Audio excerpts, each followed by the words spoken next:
de hoje, do dia 24. Bom, quero relembrar vocês que cada aula, cada atividade de vocês, hoje, no caso, é Ciências e Arte, né? O caderno de Ciências e Arte que vocês vão pegar. Então, cada dia é uma aula diferente. Então, é bom ressaltar a respeito das aulas. O quê? Cada aula vocês primeiro precisam assistir o vídeo para depois responder as atividades do caderno, tá? Lembrando a vocês, só porque hoje é Ciências, eu vou logo responder Geografia e História. Não! Primeiro vocês têm que assistir o vídeo para a explicação, entender o que é o novo assunto. Mas eu já sei. Não, tem que esperar, tá? Beleza para vocês? Então, nós vamos aqui para nosso novo assunto. Será que é um novo assunto? Não, não é um novo assunto, mas é a continuação dele, ou seja, matéria e suas transformações. Lembra que eu tinha falado semana passada a respeito desse assunto? Vamos ver? Relembrar algumas coisas, isso é importante. Eu falei sobre matéria e energia, que é tudo que existe no universo, né? Nós temos aqui, ó, lembra dessas imagens que eu coloquei para vocês, né, de matéria? Que tudo que você vê ao seu redor é feito o quê? É matéria, né? É massa, tem um peso, tem volume. Aqui nós vimos semana passada algumas imagens, tudo que eu mostrei para vocês, tudo que está relacionado a essas imagens aqui, ó, tudo é referente à matéria. E muitas coisas também energia, né? Olha aí, ó. Aqui dá energia, né? Pra gente ter energia ali no corpo, para se movimentar, precisamos nos alimentar, né? Da alimentação para ter energia, para estudar, para falar, para conversar, várias coisas que nós precisamos de energia para se movimentar, para fazer algum exercício na academia ou então em casa, precisamos nos alimentar. E aquele alimento vai dar o quê? No nosso corpo? Energia, não é isso? Então, por isso que é fundamental a questão da energia. Estado físico da matéria, que eles são classificados em 3, estado sólido, líquido e estado gasoso. A mudança de estado físico. As mudanças de temperatura podem modificar o estado físico da matéria. Vamos ver aqui, ó. Nós temos aqui, no caso, o estado aqui, ele está no estado líquido. Mas para mim passar ele para o estado sólido, o que eu preciso fazer? Pego essa água, né, esse líquido que está aqui, coloco na forma de gelo, que vocês muitos têm em casa, né? Você leva para onde? Congelador, não é isso? E de lá você deixa um bom tempo, né? 2 horas, 3 horas, e ele vai se transformar em um sólido, que é o gelo. Então, essa mudança de estado físico é denominada solidificação, ou seja, esse processo, né, que faz essa transformação é chamado de solidificação, tá? Relembrando aí, não esqueça desse nome. Para me passar para o estado líquido, para o sólido, vai fazer o quê? Qual é o nome? Solidificação. Aqui nós temos a parte do gelo, ó. Se vocês observarem, e aí ele por um tempo ele derreteu e acabou ficando no estado que? Líquido. Então essa mudança, quando ocorre, é chamado de fusão, tá? Todas as vezes que tiver no estado sólido, gelo, e passar para o estado líquido, ela vai ser chamada de fusão. Toma aqui, ó. Tirou o gelo lá da geladeira, né? Lá do congelador. E acabou deixando um bom tempo. Pode observar que ele começou o quê? A derreter. Então é chamado de quê? Fusão. Aqui nós temos várias roupas, né? Para a gente colocar uma roupa no varal é porque ela está o quê? Primeiro ela vai estar o quê? Molhada, né? Ou seja, ela vai estar relacionada ao estado líquido. É isso? molhada. Mas ela vai passar por uma transformação, uma mudança. Ó, a passagem da água do estado líquido, que ela vai estar molhada, a roupa ali, para o estado gasoso é chamado de vaporização. Depois de um tempo, você vai lá no varal, lá da sua casa, e você vai observar que a roupa vai estar o quê? Seca. Ou seja, aquela água que estava ali na roupa, ela o quê? Evaporou. Ou seja, sumiu, né? Então faz parte da vaporização. E ela se torna em estado o quê? Líquido, ela vai se transformar no estado gasoso. Condensação é a passagem do estado gasoso ao estado líquido, né? Vocês já observaram que quando ele falou é passagem do estado gasoso ao estado líquido, né? Ou seja, você vai verificar que quando nós temos uma panela e ela está com a tampa, quando você tira, você vai ver que ela está um pouquinho molhada, né? E aquela fumacinha que vocês muito veem, tá saindo aquela fumaça, que é o estado gasoso. Então, quando ela se encontra ali na tampa da panela, que vai impedindo de sair, né? Aquele estado gasoso, ela vai se transformar em quê? No estado líquido, tá? É até às vezes quando a gente encontra numa folhinha, poxa, ela tá molhada, mas hoje não choveu. Ou seja, ela passou para o estado, no caso, do estado gasoso para o estado líquido. Né? Aquilo que você vê, às vezes você vai no sítio, você vê aquela fumaça e ali você, meu Deus, será que tá pegando fumaça? Não. E ali as nuvens, né? Muitos falam algum nomezinho, né? Ah, é fumaça, é aquilo. Mas é que está passando do estado gasoso para o estado líquido, né? Aqui nós temos tipo um ciclo, né? Aqui nós temos a parte líquida e a parte sólida. No caso, se eu transferir essa água, no caso líquida, para o estado sólido, se caso eu for colocar no congelador, líquida, ela vai passar a ser o que? Sólido. E quer dizer o que? Solidificação. Se caso eu retirar da geladeira aquele meu gelo, né? Tirei aqui, coloquei fora, ela vai passar para o estado líquido, que é o que? Fusão. Aqui nós temos também a água, que ela pode passar do estado líquido para o estado gasoso. Estão vendo aqui a nuvenzinha? Então ela vai passar para o estado gasoso, que é estado, no caso, vaporização. E quando é do gasoso para o estado líquido, ela vai ser o que? Condensação.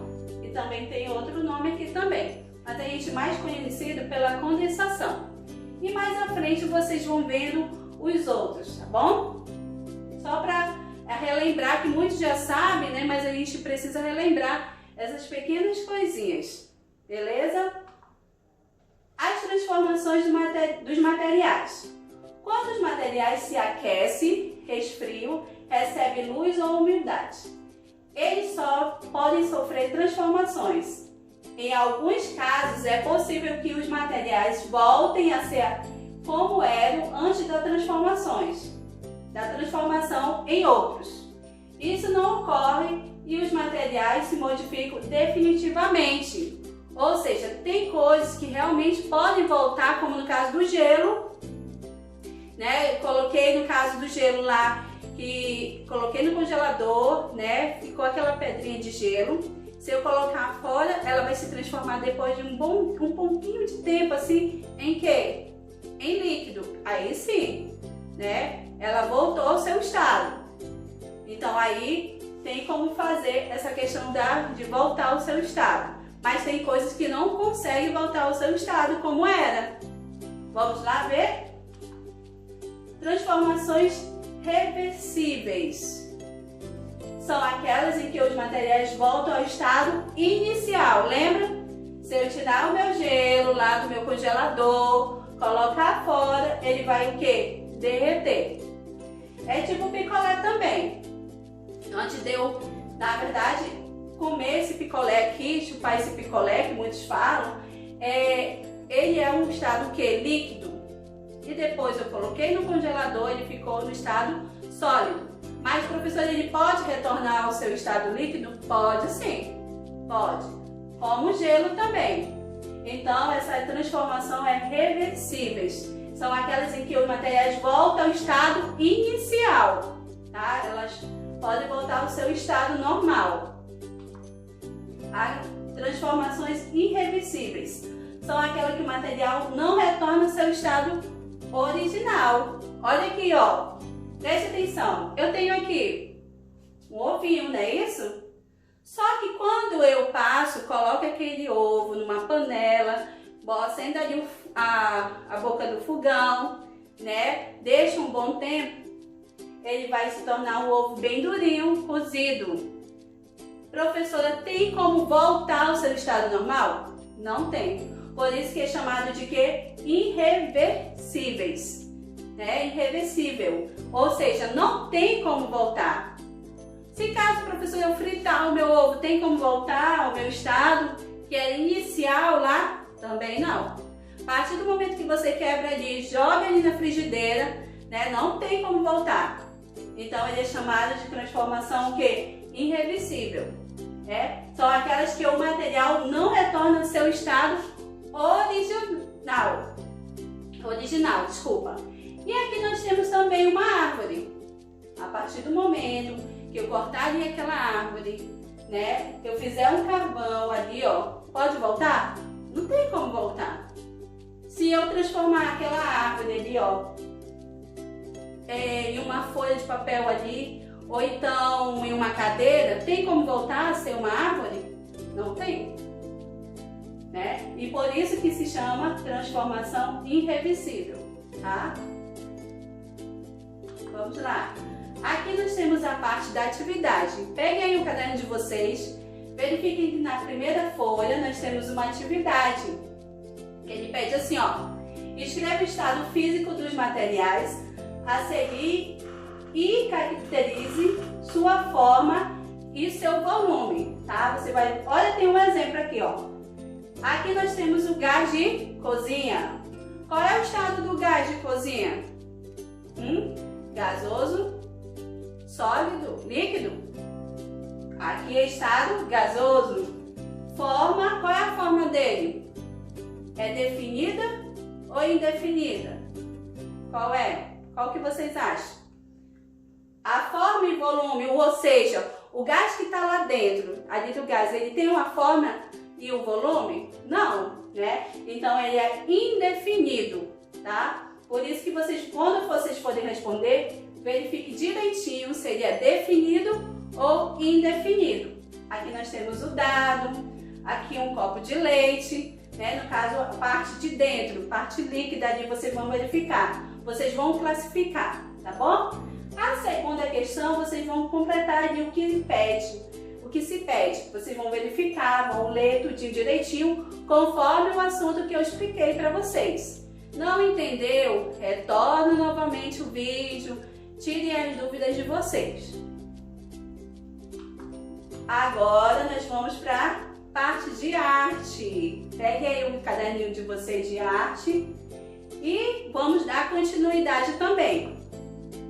Cores na arte. Semana passada vocês lembram que a gente falou sobre cores primárias e secundárias. Agora vamos verificar um pouquinho sobre as cores primárias, só para relembrar vocês. São as cores puras, no caso as cores primárias são as cores puras, que não dependem de nenhuma mistura, ela não tem mistura.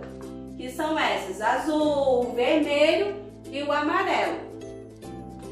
Cores secundárias são o resultado da mistura de duas cores primárias, ou seja, eu preciso das duas cores primárias para me fazer a minha cor secundária. Mas também tem aquela questão da cor certa, tá? Ó, o verde foi criado por duas cores primárias, o roxo e o laranja. Vamos falar hoje sobre cores complementares. São as cores opostas às cores primárias no ciclo de cores. Bom, professora, mas eu não entendi o que é cores complementares. Vamos já ver. Aos poucos vocês vão entender. Assim, a cor complementar, vamos ver aqui, ó. Do vermelho e o verde. Ou seja, são as cores que combinam. O amarelo e o violeta. E elas realçam, né, bem a questão do violeta com o amarelo. Quando você for fazer uma coloração, quando você for pintar algo, né, vocês vão observar essa questão. Do azul e o laranja. Olha aqui, ó. Destaca bastante, né, essas cores complementares. Diz assim, ó. Ressaltamos que as cores complementares são as que oferecem mais contrastes entre si. Por exemplo, se queremos destacar um vermelho, devemos colocar junto dele um verde, para destacar mais ainda. Aqui tem até uma imagem, né? Ela tá com uma roupa, um vestido, né? Verde, e aqui tem um destaque dela, que é o verde. É isso? Ou é o vermelho? Vermelho, ó. Aqui a parte do... aqui bem embaixo do seio, né? Tem aqui um vermelho. Para destacar, dar um destaque. Combinação de cores complementares. Quando combinamos duas cores complementares, obtemos em sua união a cor cinza dependendo da tonalidade escolhida no círculo cromático. Vamos lá. Pós-imagem. Quando fixamos nossos olhos em uma cor única por um período de tempo, ou seja, 30 segundos até 1 minuto, são suficientes. Depois olhamos para uma superfície branca, uma imagem com a cor complementar vai aparecer. Vamos lá, vamos dar um exemplo. Fixem os olhos por 30 segundos na maçã. Vou já mostrar a maçã para vocês. A seguir, olhe para uma superfície clara, aguarde alguns segundos e veja o resultado final. Preste atenção, é 30 segundos, tá? É muito rápido, você vai fixar bem o seu olhar para a maçã e quando você olhar para algo branco, você vai ver que aquela imagem, aquela cor vai também, tá? Vamos lá? Preste atenção aí. E aí? Conseguiram? Vou voltar de novo. Deu para perceber? Se não deu, volta novamente aí para ver se dá, né? Que você vai ver que dá para ver a imagem novamente da maçã. Isto ocorre porque os fotorreceptores de uma cor na retina são fadigados, perdendo a habilidade de enviar informação ao cérebro. Quando olhamos para uma luz, por algum tempo as células do olho ficam saturadas e até incapacitadas de perceber outras cores, né? Quando você visualizou lá, você fica até naqueles 30 segundos, quando você olhou, você não conseguiu ver as outras cores, somente a cor da maçã. Para que o olho volte ao seu equilíbrio, o cérebro projeta a cor complementar àquela que satura o olho, para anular seus efeitos e alcançar o cinza. Chamamos isso de pós-imagem, tá? Chamamos isso de pós-imagem. Quando a luz branca é vista, as porções daquela cor incidentes no olho não são transmitidas eficientemente como as outras cores e o resultado é a ilusão de ver a cor complementar, aquela cor que a gente viu. No momento que os receptores permanecem em repouso por algum tempo, a ilusão desaparece, né? Depois de um tempo você vai ver que ela vai desaparecer. É tipo quando você está no sol, né? Aquele sol bem quente, e quando você entra você vê só aquela luz assim, né? Aí você precisa um pouco parar para respirar e vai sumir, né? Aquela luz daquele sol. Não sei se vocês já perceberam isso. Tente outra vez com essa imagem. Façam aí rapidamente, ó, 30 segundos. E aí, deu para perceber? Chega até doer dos olhos, né? Essa questão das cores, principalmente aqui, né? Desse roxo, violeta, como vocês chamam. Aqui, ó, também temos outros, né? E ela faz uma combinação bem legal. Note como um fundo muito simples com sombras e cores complementares enriquece o colorido. Olha como aqui O vermelho, né, com o verde, ele enriquece mais, né? Você dá para visualizar bem, né? São cores bem fortes. Aqui nós temos a atividade. O que vocês vão fazer? Pinte as cores complementares. Lá você vai pegar o vermelho e o verde, que vão complementar uma com a outra. Alaranjado e o azul. O amarelo e o roxo, tá? Vocês vão fazer essa pintura aí. Vão verificar essa questão das cores. Bem legal, façam aí com muito capricho, tá? Eu posso usar aqui, professora, somente o vermelho e o verde? Sim, para combinar, tem que ter essa combinação, tá bom? Somente isso, crianças, e tchau, tchau!